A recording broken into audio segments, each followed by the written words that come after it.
todos los que nos escuchan en este ciclo internacional de conferencias. En esta ocasión tengo el gusto de presentar a Sonia Blanco Rivas. Ella es psicóloga. Es codirectora del Centro de Atención de Altas Capacidades. Es fundadora y presidenta de la Asociación Grupos de Trabajo y Apoyo a las Altas Capacidades de Asturias. Miembro activo de la Comisión de Psicología Educativa del COPA. Es autora de diversos blogs relacionados con este mismo tema. Colabora en diferentes asociaciones sin ánimo de lucro relacionadas con altas capacidades. Precisamente junto con nuestra presidenta de la Asociación ENOL, pensaron en colaborar y presentar alguna actividad, de lo cual resultó este ciclo de conferencias online. El título de su ponencia es La gestión emocional en las altas capacidades desde el ámbito familiar. Les paso con Sonia. Gracias. Hola a todos, mi nombre es Sonia Blanco, soy directora de programa Despierta Asturias, una de los centros que hay de programa Despierta en toda España. Pues yo soy la directora del centro que hay aquí en Asturias. Hablando con Loli con la presidenta de la asociación ENOL, acerca de cómo podíamos enfocar el tema, de qué podíamos hacer, ¿no?, en este empeño que tiene siempre la asociación, como muchas asociaciones, para proporcionar un acercamiento, tocar distintos puntos de vista en lo referente a las altas capacidades intelectuales. Surgió el tema de las sinergias, ¿no?, de crear sinergias positivas. De manera casi inevitable, yo creo que Loli estará conmigo en esto, te das cuenta de que conforme vas hablando acerca de todo de todos los temas que se pueden tratar, acaba saliendo siempre a colación la familia. ¿Por qué? Porque en realidad estamos hablando de emociones, y en el momento que hablamos de emociones es inevitable que salga la familia. De hecho, si nos fijamos un poco, cada vez que a lo mejor nos encontramos en un contexto que ya nos encontramos a gusto, que estás en una situación que para ti es confortable, que te permite confianza, lo que tendemos a decir que es precisamente, pues mira, es que estoy como en familia. Pues exactamente eso. Por eso es tan importante incluir a la familia siempre en cualquier tipo de tema que tenga que ver con la educación, ¿no? Y, por supuesto, cualquier tema que tenga que ver con el desarrollo personal y con el desarrollo emocional que todos tenemos, porque aunque crezcamos, dejemos de ser niños, nuestra familia sigue siendo un punto muy importante, un pilar muy importante. Y ese es el motivo por el que, lógicamente, de manera un poco inevitable, pues desde mi punto de vista es muy importante esto, hablar de cómo es la gestión emocional en las altas capacidades intelectuales, pero desde este enfoque, ¿no?, desde el ámbito familiar. Entonces, quizás lo primero que tendríamos que intentar hacer es reflexionar acerca de qué es una familia, porque la familia es diversa. Tradicionalmente, ¿no?, o hace unos cuantos años, una familia siempre parece que se describía de una manera única, pero afortunadamente vivimos una situación que nos hace pensar que no es así, que una familia no son solamente el papá, la mamá y los niños, o a ser posible la parejita, todos estos tópicos que hemos estado manejando culturalmente, sino que la familia es tremendamente diversa, que la familia también puede estar compuesta por dos personas, por ejemplo. Incluso incluir dentro de tu propia familia un animal con el que convivas, ¿no?, que es como de la familia también, no sé, solemos decir, por lo menos los que tenemos en casa, pues sabes que acaba siendo un miembro de la familia más, con sus particularidades, pero acaba siendo un miembro de la familia más. En todo caso, sí hay 3 puntos que son muy importantes tener en cuenta a la hora de entender qué implica una familia, qué implica estar en familia. Implica, lógicamente, convivencia.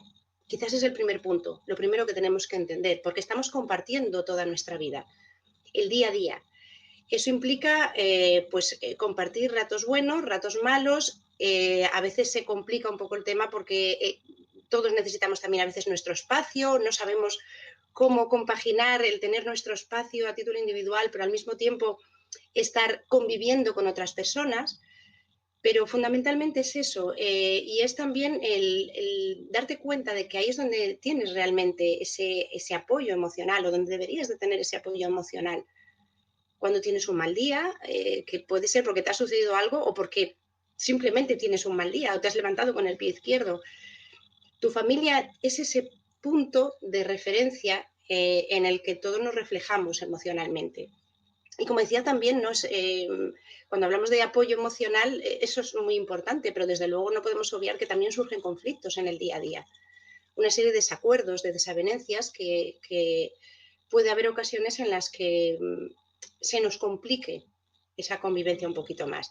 Y es que si algo tenemos que tener en cuenta, sobre todo cuando a lo mejor ya estamos hablando de una familia en la que hay niños o niñas, es que desde luego la paternidad o la maternidad, como dijo Andrew Solomon, no es un deporte para las personas perfeccionistas. Es decir, requiere sobre todo muchísima flexibilidad, muchísima.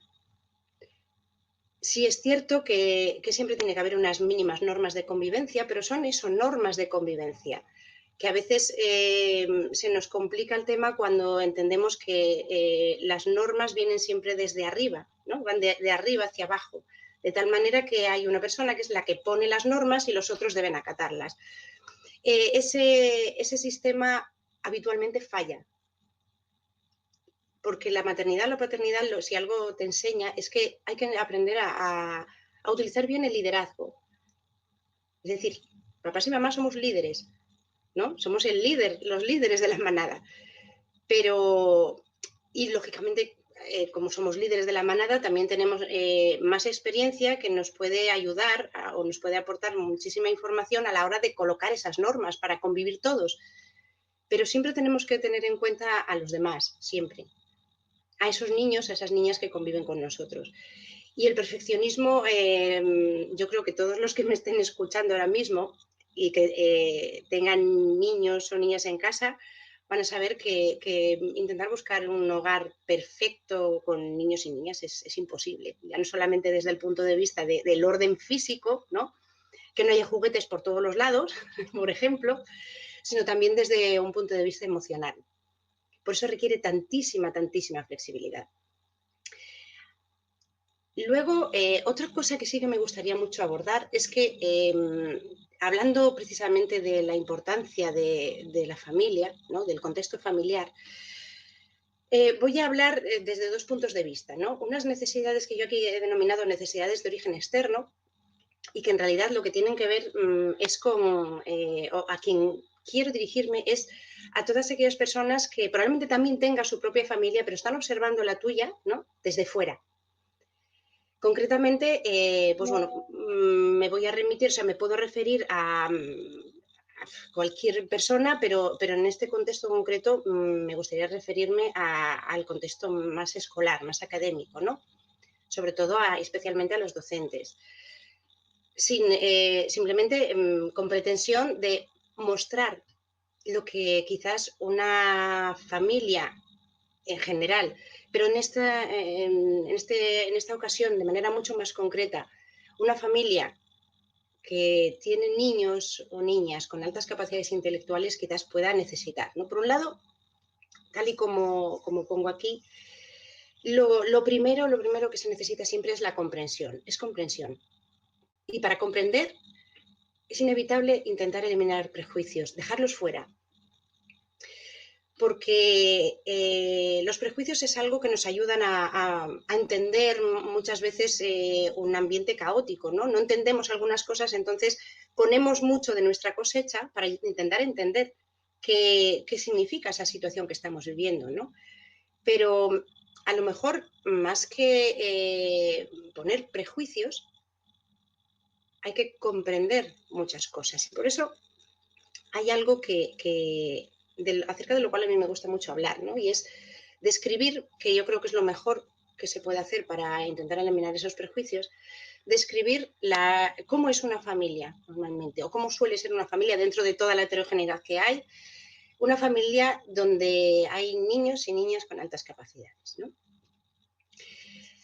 Pues bien, le voy a describir a través de las fases habituales por las que suele pasar una familia cuando de repente se encuentra que, bueno, pues esa personita con la que convive es diferente. Quizás al principio no entiende realmente de dónde viene esa diferencia, pero quiero mostrar que las fases habituales por las que suelen pasar las familias de niños y niñas con altas capacidades suelen ser estas. Porque la primera fase, tal y como os pongo aquí en esta diapositiva, es la de negación. Esa idea que a veces se tiene, que es que en realidad, bueno, pues todos los papás, todas las mamás creen que su hijo es el más listo o su hija es la más lista, pues bueno, sí, es verdad y así tiene que ser, ¿no?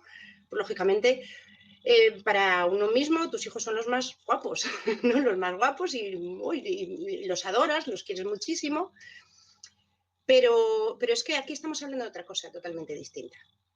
Porque lo habitual es que te encuentras una negación. Es decir, bueno, sí, es verdad que puede haber desarrollado determinadas habilidades de manera muy precoz, puede que a lo mejor, pues cuando tenía 2 añitos, le encantaba hacer ya puzzles y, oye, de 500 piezas, pero bueno, nada, eso es normal, porque al fin y al cabo, bueno, yo vi que le gustaban los puzzles y entonces jugábamos a hacer puzzles y entonces como que le cogió el gusto por hacer puzzles y entonces se ponía a hacer puzzles y por eso, aunque tuviera 2 añitos, él los hacía, pero bueno, es que yo se lo proporcionaba y entonces, pues, bueno, yo me siento muy orgullosa de cómo es, pero a lo mejor pues, yo creo que esto es normal, ¿no? Esto, si otras familias lo hicieran, seguro que los niños a los 2 años también harían estos puzzles.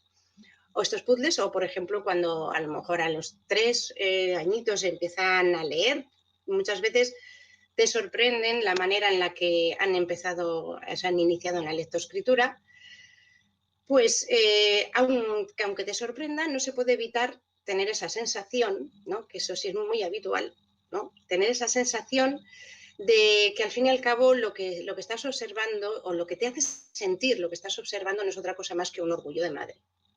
Es mi orgullo. Es que, claro, para mí no es nada, en realidad probablemente no es nada extraordinario, pero bueno, a mí me llena de orgullo ver cómo esa cosita tan pequeñita en un plazo de 3 años ahora de repente está empezando a leer, ¿no? Es decir, se tiende a ver todo desde la normalidad. Por eso se necesita una confirmación externa, que hay alguien de fuera que está fuera de tu núcleo familiar, de tu punto ¿cómo decirlo? De lo que es cotidiano para ti y de lo habitual para ti y que lógicamente tú percibes como normal, te observa y dice, no, pues mira, verás, yo creo que esto no, a ver, no es habitual, ¿no? No es habitual.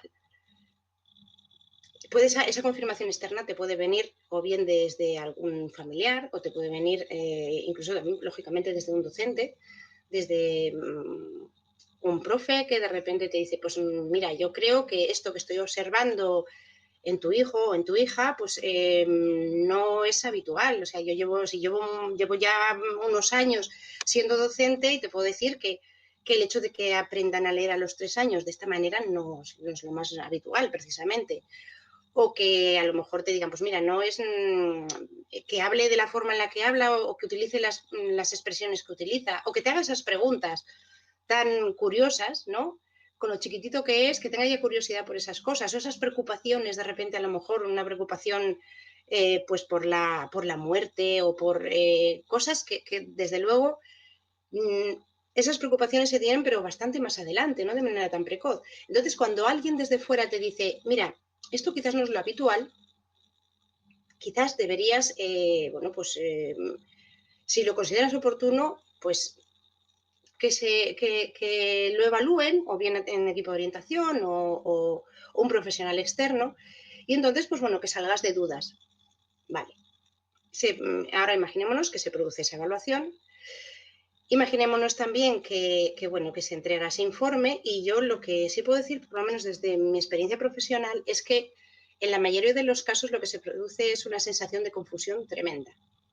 Porque aunque por un lado lo sepan, ¿no? No les pille tan desprevenidos. Por un lado lo saben, pero por otro lado se sienten tremendamente confundidos.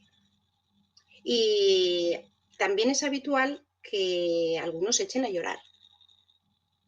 No de tristeza, no es tristeza, ni es alegría, es emoción, es muchísima emoción, porque en ese momento es como darse cuenta de que lo normal o lo que ha sido normal en su vida cotidiana, a lo mejor es normal, desde luego, pero solamente para ellos, porque no es habitual.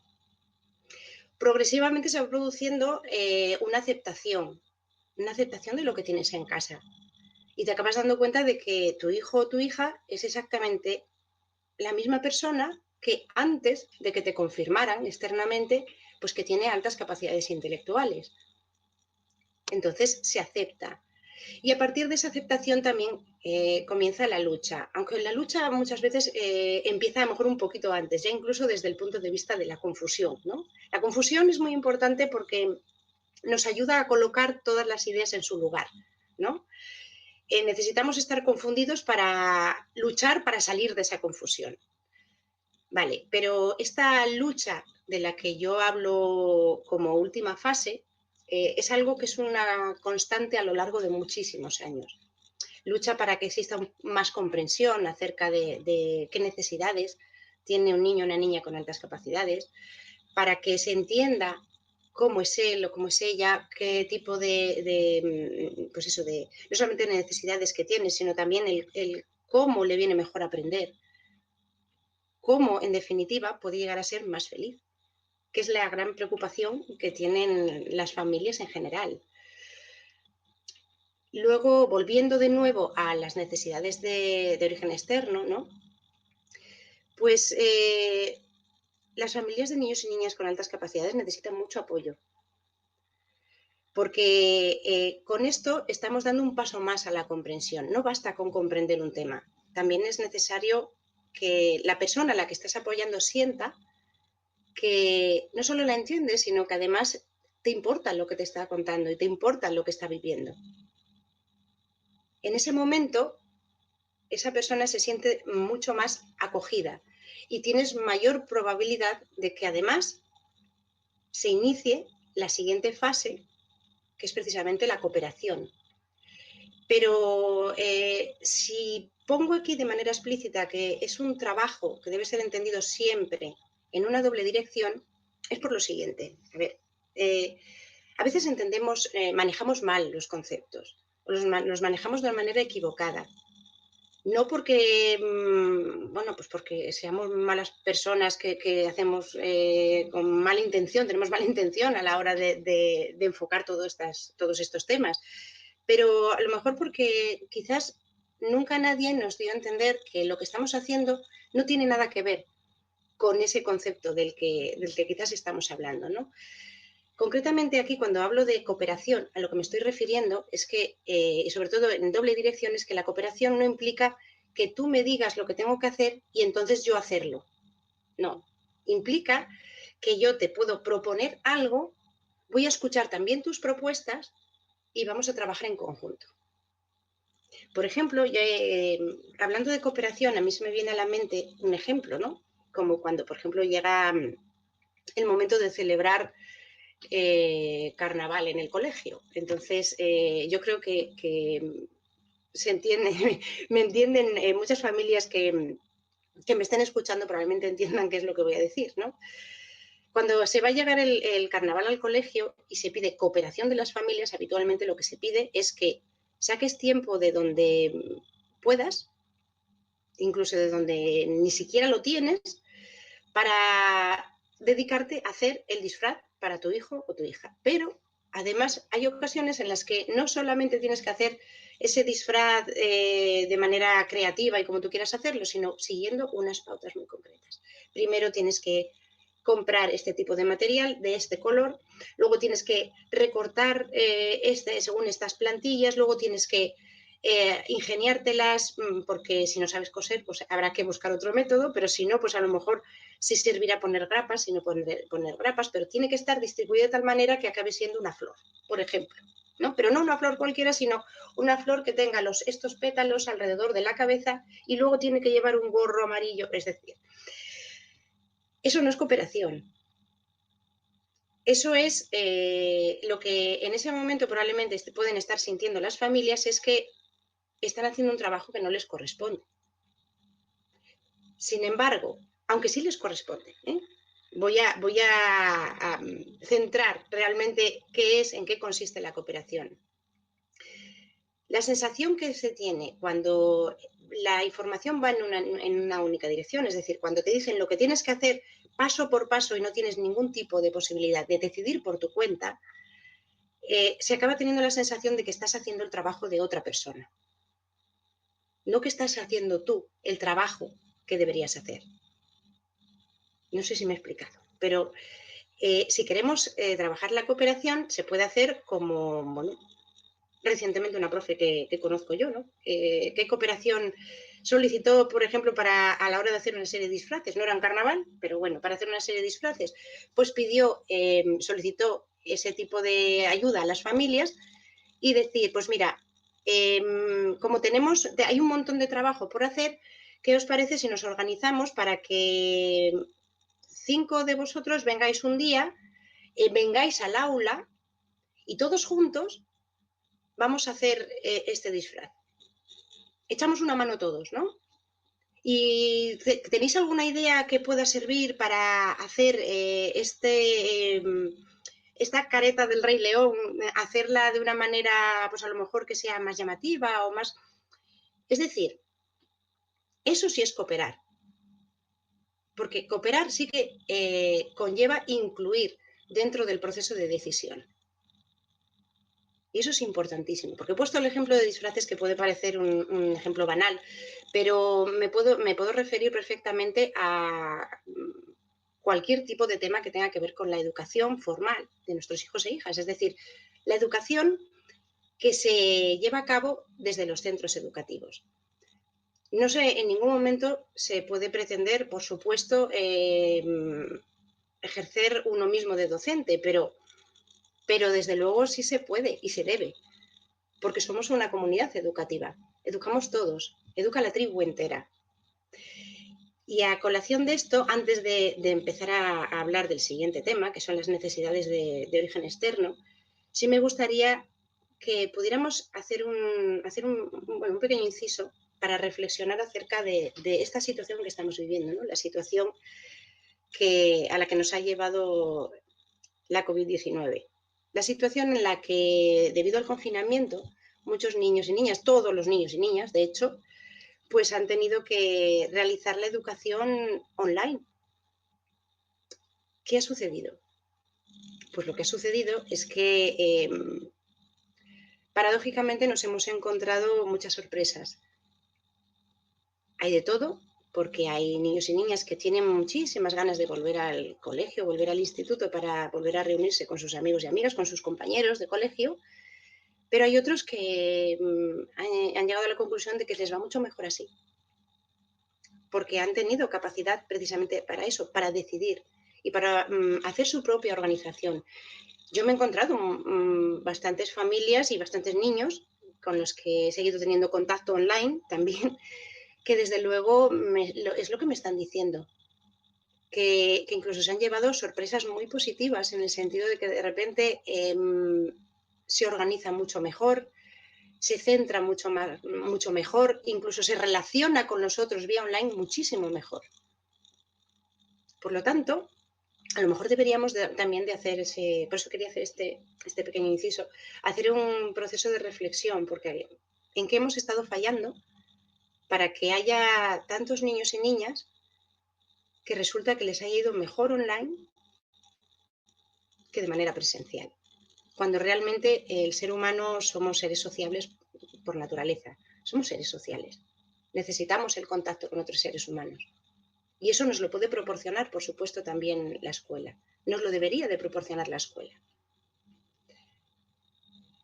Entonces, ahora, como había comentado, ahora sí me gustaría hablar de esas necesidades más de origen interno. O sea, cuando digo de origen interno me refiero a esas necesidades o eso que desde las familias se debería de tener en cuenta, porque en realidad es una necesidad. Y si menciono, por ejemplo, el autoconocimiento, es porque lo primero que tenemos que hacer como educadores primero es educarnos a nosotros mismos. Y para educarnos a nosotros mismos, primero nos tenemos que conocer y nos tenemos que aceptar tal cual somos. Voy a hacer un pequeño ejercicio de reflexión. Vamos a ver. Esta diapositiva ya la he compartido muchas veces, ¿no? Porque creo que define de manera resumida cómo son las emociones en las altas capacidades intelectuales, siempre lógicamente con sus particularidades individuales, porque todos somos diferentes, ¿no? Todas las personas. Y dentro de las altas capacidades, por supuesto, también. Pero lo resume muy bien, ¿no? Entonces primero vamos a pensar cómo voy a pedir a las familias que piensen acerca de cómo son sus hijos e hijas emocionalmente, ¿no? Y ver si hasta qué punto se pueden ver reflejados aquí. Lo primero sería esa montaña rusa emocional, es decir, entre extremos. De repente suben arriba del todo, es el mejor día de su vida, es algo maravilloso, es estupendo, es una expresividad tremenda, pero algo sucede que algunas veces incluso se nos escapa, al propio observador externo se nos escapa, pero a ellos no, algo sucede que de repente hace ¡bum! Para abajo y es el peor día de su vida. Pero vuelve a suceder algo que vuelve a ser el mejor día de su vida. Es decir, este tipo de montaña rusa emocional es muy habitual. Y la sobreexcitabilidad. La sobreexcitabilidad, término acuñado por Kazimierz Dabrowski, una de las sobreexcitabilidades que menciona para definir la alta capacidad desde un punto de vista global, ¿no? Holístico, tiene que ver con esos sentimientos que son tan intensos y tan realzados y que tienen que ver precisamente con esa montaña rusa, cuando están arriba y cuando están abajo del todo. Todo es muy intenso, absolutamente todo. Es muy complicado encontrar esa tarifa plana, ¿no? En la que no se parece que, bueno, pues ahora está estable la cosa, ¿no? Normalmente las cosas son, ¿no? Es una intensidad extrema incluso, pero no solamente lo que él siente, sino que también tiene esa capacidad desde que son muy, muy pequeños para percibir lo que los demás podemos estar sintiendo en ese momento. Simplemente te miran a la cara y son capaces de leer tu cara, desde que son incluso bebés. Saben si esa cara es de preocupación, si esa cara es de enfado, si esa cara es de alegría. De hecho, muchas veces necesitan, cuando son especialmente más chiquititos, por eso también a veces en ese contexto se habla de la alta demanda, ¿no? Porque necesitan entender muchos contextos, necesitan entender emocionalmente muchos contextos. De ahí también la disincronía emocional, por supuesto, y no son capaces de entenderlos porque, aunque cognitivamente en algunos temas su cerebro esté más desarrollado, sin embargo, emocionalmente le falta todavía esa experiencia vital para entender muchísimas situaciones, muchas. Entonces te van a buscar a ti como madre o como padre, y van a buscar especialmente tu cara y van a buscar en ti que tú expreses emocionalmente para que ellos puedan entender esa situación. Vale. He resumido mucho o he intentado resumir mucho cómo son las emociones dentro de las altas capacidades en los niños. Vale, pues ahora voy a pedir el ejercicio al revés. Es decir, voy a pedir que todo esto que he dicho sean los propios padres y las propias madres quienes se vean identificados ahí. ¿Por qué digo esto? Porque no necesariamente, no tiene por qué ser una condición necesaria, pero sí suele ser muy habitual que, primero, que haya varios hermanos dentro de la misma familia que tengan altas capacidades. Y eso viene de algún sitio. Y eso, esa predisposición genética puede venir de un papá, de una mamá o de ambos. Vale, pues el autoconocimiento, es decir, cuando pedís ejercicio de reflexión acerca de la importancia de conocerse uno mismo, quiere decir o implica directamente que también tenemos que reconocernos ahí nosotros. También hay que reconocerse ahí. También hay que reconocer que a lo mejor ese papá o esa mamá también tiene esa montaña rusa emocional y esa sobreexcitabilidad, ¿no? Y con unos sentimientos inmensos por todo, tanto para lo bueno como para lo no tan bueno. A eso me refiero precisamente con la importancia de fomentar el autoconocimiento. Solo cuando nos educamos las personas adultas nosotras mismas y nos conocemos nosotras mismas, seremos capaces de proporcionar un ambiente óptimo para la crianza de nuestros hijos e hijas. Otro tipo de necesidad que también se tiene desde un punto de vista interno a la familia es la cooperación en unos términos muy parecidos a los que mencioné anteriormente. Para tener que la convivencia sea óptima, no perfecta. No es siempre tenemos que recordar esa frase, ¿no? No podemos buscar la perfección, o no debemos buscar la perfección en la convivencia, pero sí que sea lo mejor posible. Tenemos que aprender a cooperar todos y todas. Y tenemos que fomentar también ese espíritu de cooperación para nuestros hijos e hijas.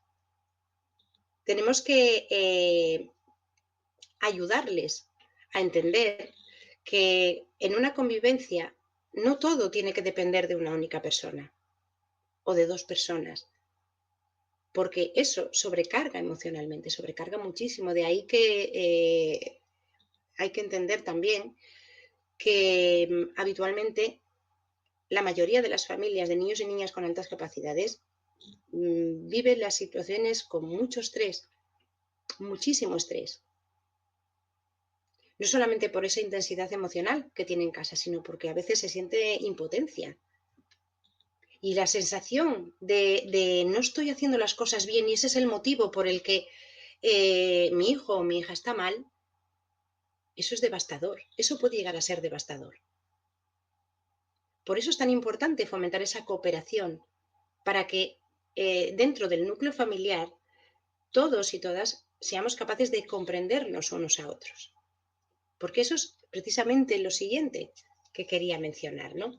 Es importantísimo fomentar la comprensión. Y para comprender las cosas, lo primero que tenemos que hacer es observar y no prejuzgar. Es decir, olvidarnos de todos los prejuicios que podamos tener en ese momento y limitarnos a observar y también preguntar. Fomentar muchísimo, muchísimo la escucha activa. Voy a poner un ejemplo para que se entienda un poquito mejor lo que pretendo exponer, ¿no? Mirar, ¿qué sucede cuando a lo mejor tú estás en casa? Encima estás cansado, porque estás cansado, porque a pesar de esta situación que tenemos ahora, ¿no? A pesar de que es curioso que el confinamiento nos haya puesto en la tesitura de tener que quedarnos en casa, no nos hemos quedado descansando. La mayoría no nos hemos quedado descansando, sino que lo que ha supuesto es un cambio y una readaptación a una vida totalmente diferente, ¿no? Que aunque estemos en distintas fases de desescalada, sigue siendo diferente y es un proceso de adaptación. Entonces uno está cansado y de repente tienes a tu hijo que te está todo el tiempo demandando algo. Ayúdame con los deberes, ayúdame, yo no sé, no soy capaz, no me acuerdo. Todo este tipo de frases a veces que son muy habituales. Vale. Y tú estás cansado y no te apetece en ese momento, le dices, mira, déjame un momentito descansar, te prometo que dentro de 15 minutos te ayudo, pero en esos 15 minutos el tiempo es relativo, no lo percibimos igual en la edad adulta que en la infancia. Entonces, durante esos 15 minutos continúa la demanda de, y ya han pasado 15 minutos y me vas a ayudar, ¿y cuándo me ayudas? ¿Y cuándo me ayudas? Y bueno, como tú quieres cumplir religiosamente esos 15 minutos, sigues intentando descansar. ¿Qué sucede? Que de repente ese niño, como no le has ayudado, pues coge las hojas, unas hojas que tenía para hacer los deberes y hace ras, las rompe y no solamente las rompe, sino que las utiliza como confeti por toda la sala. Un ejemplo, ¿no? Puede ser eso, puede ser cualquier otra cosa, que se ponga a jugar con algo que lo rompa y que, bueno, pues tú en ese momento es muy complicado, porque yo entiendo que es muy complicado, pero es importantísimo no prejuzgar. Es decir, es muy habitual caer en los prejuicios y llegar a poner un pensamiento en la mente de ese niño. Es decir, vale, lo ha hecho aposta, para interrumpir mi descanso, para no dejarme reposar tranquilamente. tiene mala intención, me está manipulando, ¿no? Todo esto que estoy mencionando ahora mismo son prejuicios.